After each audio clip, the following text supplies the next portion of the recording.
सर्वात प्रथम मी आपल्या देशाचे पंतप्रधान मोदीजी, भाजपचे अध्यक्ष नड्डाजी, महाराष्ट्राचे उपमुख्यमंत्री देवेंद्रजी, त्याचप्रमाणे महाराष्ट्र प्रदेशचे अध्यक्ष बावनकुळेजी, त्याचप्रमाणे मुंबई प्रदेशचे अध्यक्ष आशिषजी, या सर्वांचा मनपूर्वक आभारी आहे. खरं म्हणजे ही माझ्यावर मोठी जबाबदारी आहे याची मला कल्पना आहे. राजकीय क्षेत्राचा तसा फारसा अनुभव नसताना देखील ही एक नवीन जबाबदारी माझ्यावरती. पण ज्या वेळेला मी वकिली व्यवसायाला सुरुवात केली त्यावेळी देखील या मुंबापुरीतच अनेक महत्त्वाचे खटले की जे देश हितासाठी या देशातील सामान्य नागरिकांना एक विश्वास देण्याचं काम मी वकिली माध्यमातून आजपर्यंत करत आलेलो आहे.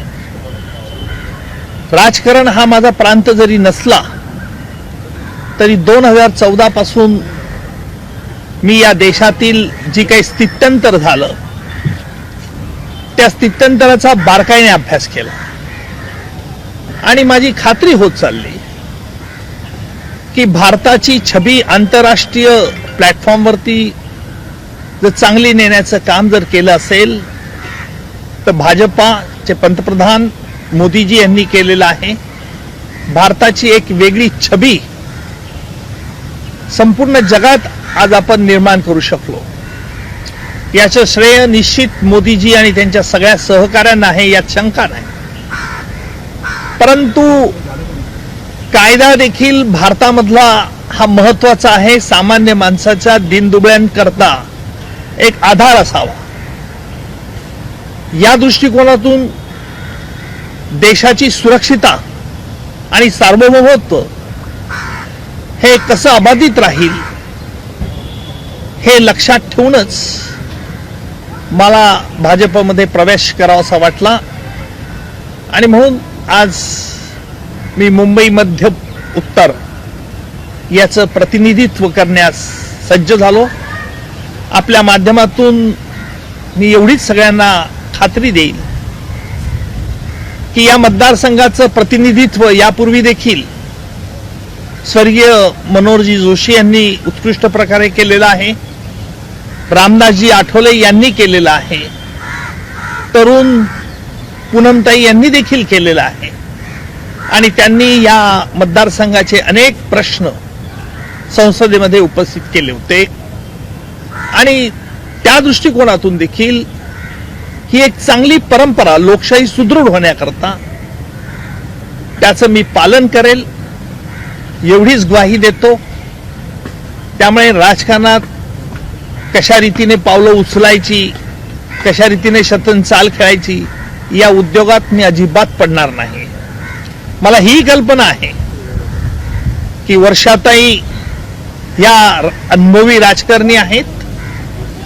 माझ्याकडे वागताना बोलताना नेहमीच मी कोर्टात देखील प्रतिस्पर्ध्यांना कधीच कमी लेखलं नाही, परंतु प्रतिस्पर्ध्यांना निश्चितपणे जोखण्याचा मात्र प्रयत्न केलेला आहे आणि हे करत असताना माझ्याकडून कुठली चूक होणार नाही.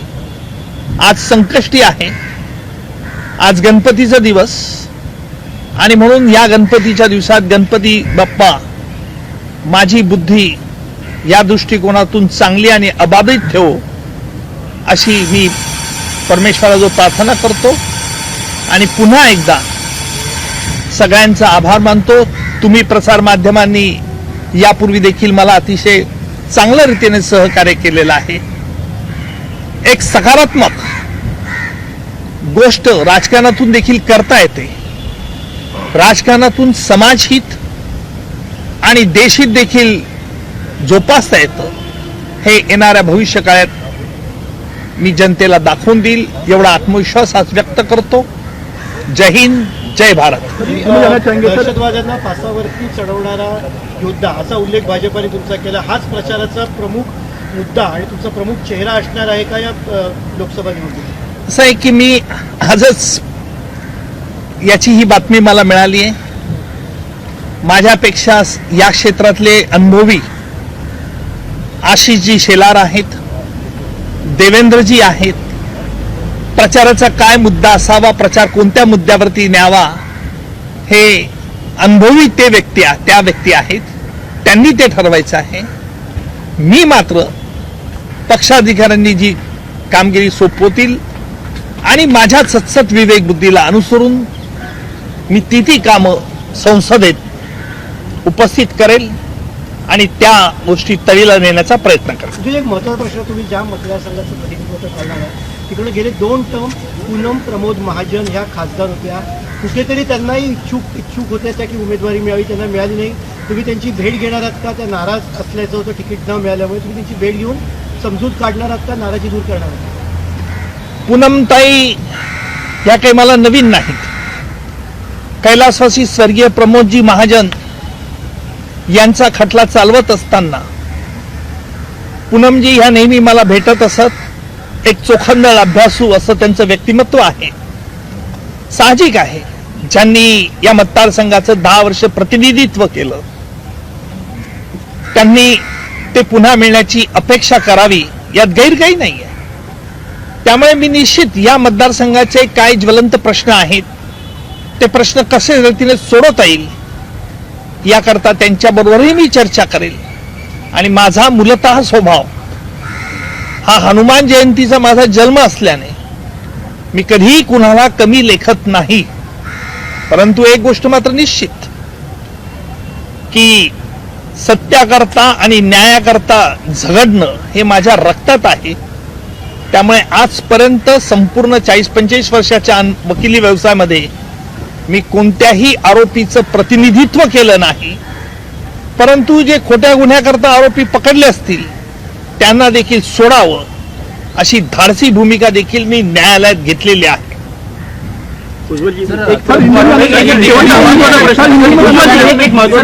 तुम्ही भाजपचे उमेदवार, ज्येष्ठ वकील आहेत, कायदे तज्ञ आहात. एक विरोधक जो मुख्य आरोप करत आहेत महाविकास आघाडीकडनं म्हणा की इंडिया आघाडीकडे की देश का संविधान बदलेंगे, देशाचं संविधान बदलणार.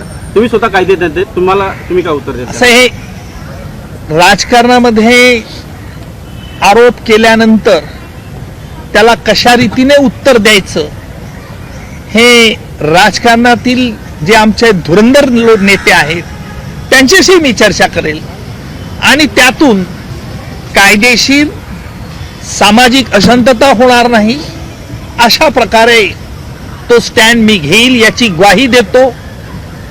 आणि गेल्या अनेक वर्षापासून तुम्ही मला देखील बघता आहात, मी देखील तुम्हाला बघतो. राजकारणात स्पष्ट वक्तेपणा चालत नाही याची मला कल्पना आहे. परंतु माझा हा निर्भीड आणि निस्पृह स्वभाव मी कायम जोपासणार आहे हे देखील तुम्हाला थोड्याच अवधीत कळून येईल. बिजरूनी ने आपको उम्मीदवार बनाया है क्या सर? क्या कहेंगे Mumbai north central Mumbai north central एक निवेदन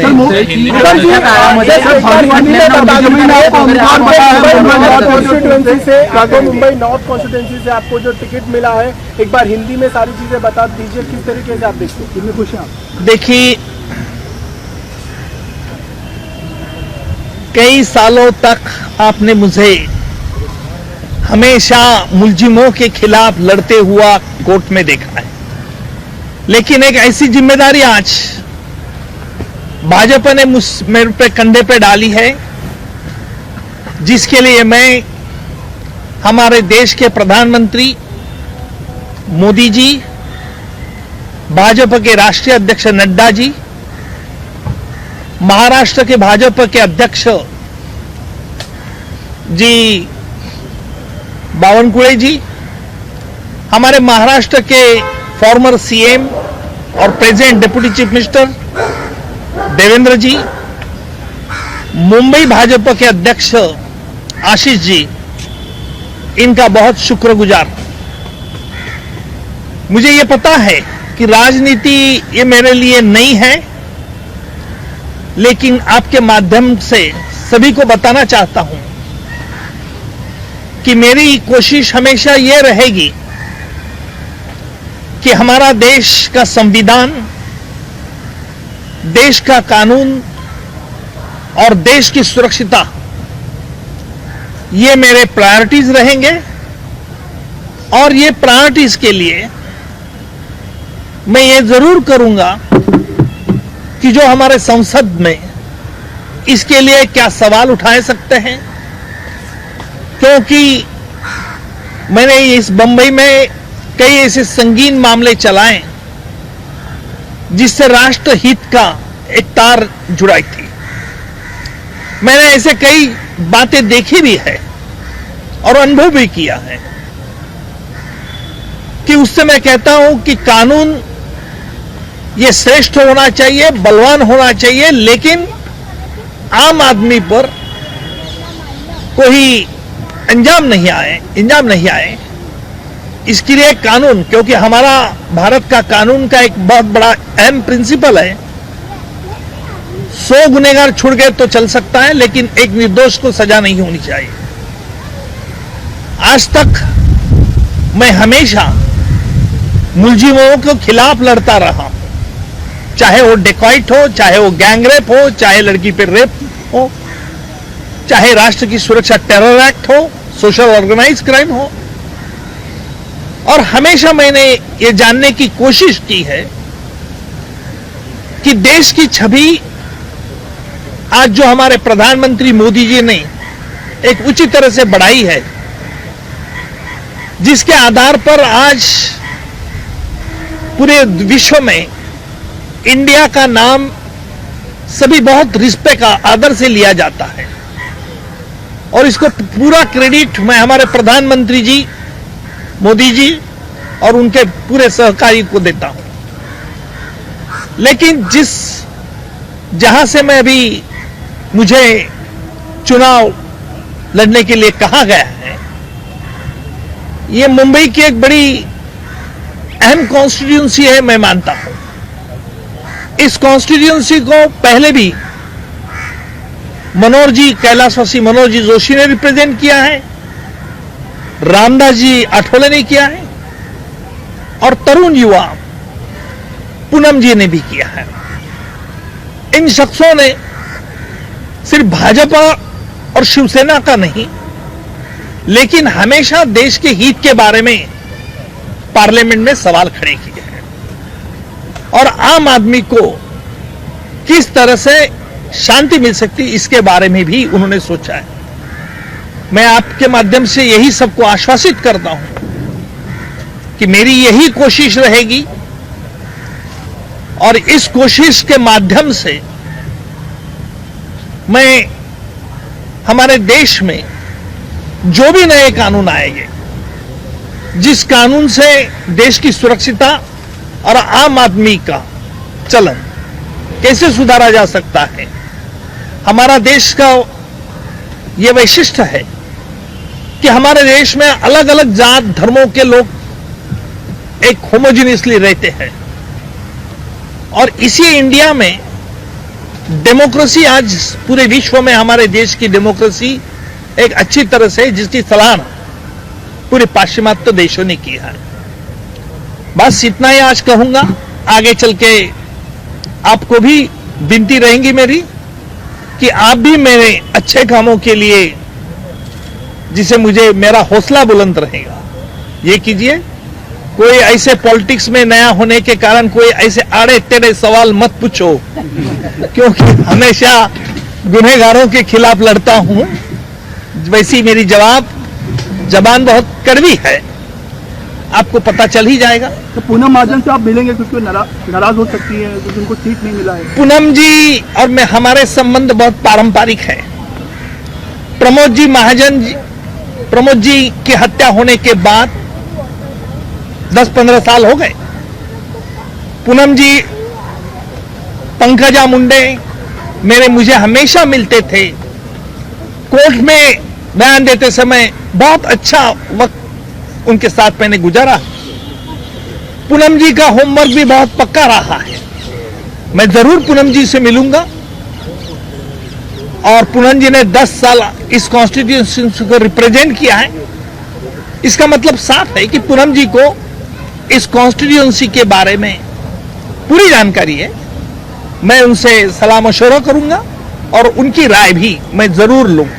सर, आपके सामने वर्षा गायकवाड सरकारच्या सामने वर्षा गायकवाड एक अनुभवी नेता कायदा है मंत्री और हा आप किस उत्तर तरह मध्य से आप मुंबईतून देख रहे हैं? असणार आहे का? काय म्हणता? येणाऱ्या सरकारमध्ये भारताचा कायदेमंत्री हे उत्तर मध्य गांधी तीर्थ निसर्गाच्या सानिध्यात महात्मा गांधींच्या जीवनावरील जगातील पहिले मल्टीमीडिया म्युझियम आजच भेट द्या. गांधी तीर्थ, जैन हिल्स, जळगाव. अधिक माहितीसाठी www.gandhifoundation.net वर व्हिजिट करा.